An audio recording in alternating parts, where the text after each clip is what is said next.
మీరు వారి గురించి నేను మళ్ళీ తర్వాత మాట్లాడుతున్నాను. మాట్లాడి టైం లేదు కనుక ఆకలి అవుతుంది కదా. సారీ ఓకేనా, సారీ సారీనా అంటే మీరు చూపిస్తున్నట్లా ఎట్లా ఇంతమంది సాహితీవేత్తల మధ్య మాట్లాడు కొద్దిగా కష్టం. నేను మాట్లాడితే అన్న మాట్లాడితే బాగుంటుంది. ఓకే వీళ్ళు రాసిండ్రు. సారీ నన్ను పిలిచినట్టు అనిపించింది.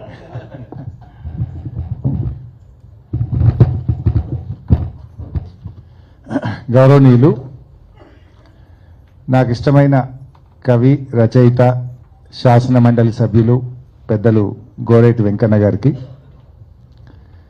కార్యక్రమంలో పాల్గొంటున్నటువంటి ప్రముఖ సంపాదకులు పెద్దలు కె శ్రీనివాస్ గారు, అదేవిధంగా మరొక సంపాదకులు పెద్దలు శ్రీనివాస్ రెడ్డి గారు, గౌరవనీయులు మన మాజీ పబ్లిక్ సర్వీస్ కమిషన్ చైర్మన్, ప్రస్తుత వైస్ ఛాన్సలర్ మిత్రులు గంటా చక్రపాణి గారు, తెలంగాణ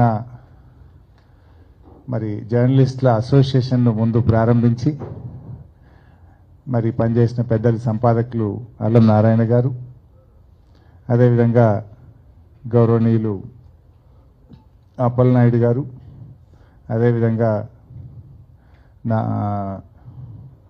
పెద్దలు వరదల్లి మురళి గారు,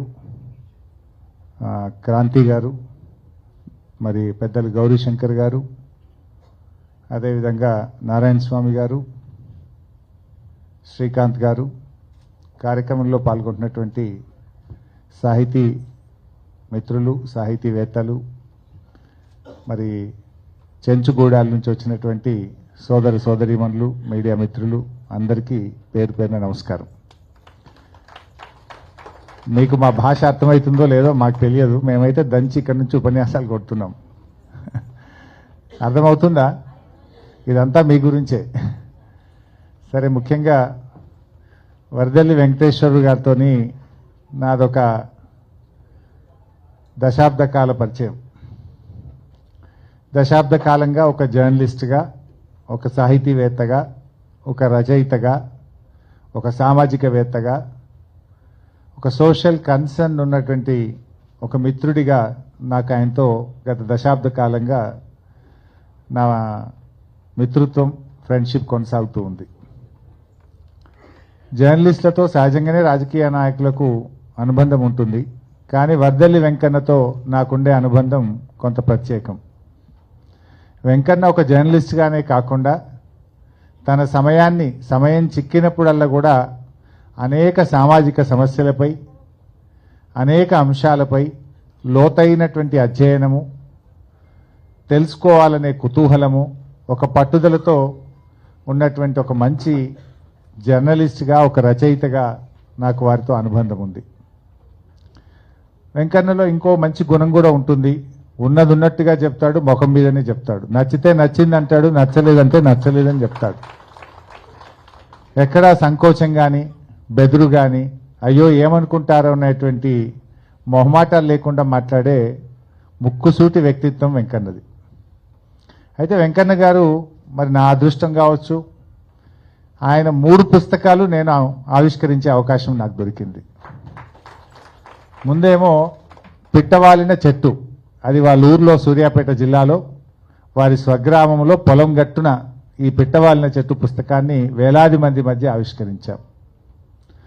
రెండవ పుస్తకం వచ్చేసి మరి అమరాబాద్ అడవుల్లో ఎక్కడైతే చెంచులు అత్యధికంగా ఉంటారో, ఎక్కడైతే చెంచు జాతి అంతరిస్తుంది అనేటువంటి జరుగుతూ ఉందో ఆ అమరాబాద్ అడవుల్లో మరణం అంచున అనేటువంటి పుస్తకాన్ని ఆవిష్కరించుకున్నాం. ఇవాళ 3వ పుస్తకం ఈ హైటెక్స్లో మాదాపూర్, ఇది మన గచ్చిబౌలిలో ఈరోజు కొండమల్లు పుస్తకాన్ని కూడా ఆవిష్కరించుకోవడం అనేది నిజంగా నాకు చాలా సంతోషంగా ఉంది. సో 3 పుస్తకాల్లో కూడా ఒక సోషల్ కన్సర్న్ ఉంది. ఆ రోజు పిట్టవాలిన చెట్టు నిజానికి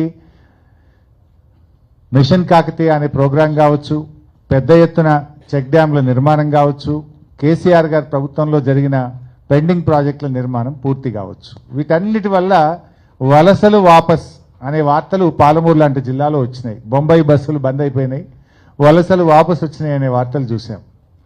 ఎట్లయితే పొట్ట చేత పట్టుకొని జీవితం బతుకు తెరువు కోసం బొంబాయికో దుబాయ్కో పోయినటువంటి ప్రజలు నీళ్ళు వచ్చినాయి అంటే వాపసు ఎట్లొచ్చిండ్రో అట్లే పిట్టవాలిన చెట్టు మనుషులు ఎట్లా వాపసు వచ్చిండ్రో పిట్టలు కూడా చెట్ల మీదకి వాపసు వచ్చినాయి. అంటే ఆ నీళ్లు రావడం వల్ల చెట్లు కూడా బాగా అభివృద్ధి చెందినాయి, దానికి మంచి కాయలు వచ్చినాయి, పుష్పాలు వచ్చినాయి. చెట్లు ఎప్పుడు వస్తాయి? చెట్టు పచ్చగా ఉంటే, పుష్పాలు ఉంటే, దాని మీద పండ్లు ఉంటే చెట్లు వాపసు వస్తాయి. అట్లా మిషన్ కాకతీయ వల్ల ఎట్లా మన అడవులు పెరుగుతూ ఉన్నాయి, చెట్లు ఎట్లా పచ్చదనంగా ఉన్నాయి అని ఒక మంచి పుస్తకాన్ని పిట్టవాలిన చెట్టు అనే పుస్తకాన్ని తెచ్చారు. ఆ రోజు మరణమంచున అనే పుస్తకం కూడా మరి ఈ చెంచుల జాతి ఎట్లా అదృశ్యమైతా ఉంది. రోజు రోజుకు అందరి జనాభా పెరుగుతుంది, చెంచుల జనాభా తగ్గుముఖం పడుతుంది. చెంచులు ఎట్లా అనారోగ్యం పాలవుతా ఉన్నారు. చెంచులు వాళ్ళు వైద్యానికి దూరంగా, విద్యకు దూరంగా, వాళ్ళు పడుతున్న కష్టాలు, వాళ్ళ బాధలు, మరి ఆ జాతి ఎట్లా అంతరించుకుపోతుందని ఆ పుస్తకం సమాజాన్ని ప్రభుత్వాలను తట్టి లేపే విధంగా మరణమంచున అనేటువంటి పుస్తకాన్ని తెచ్చి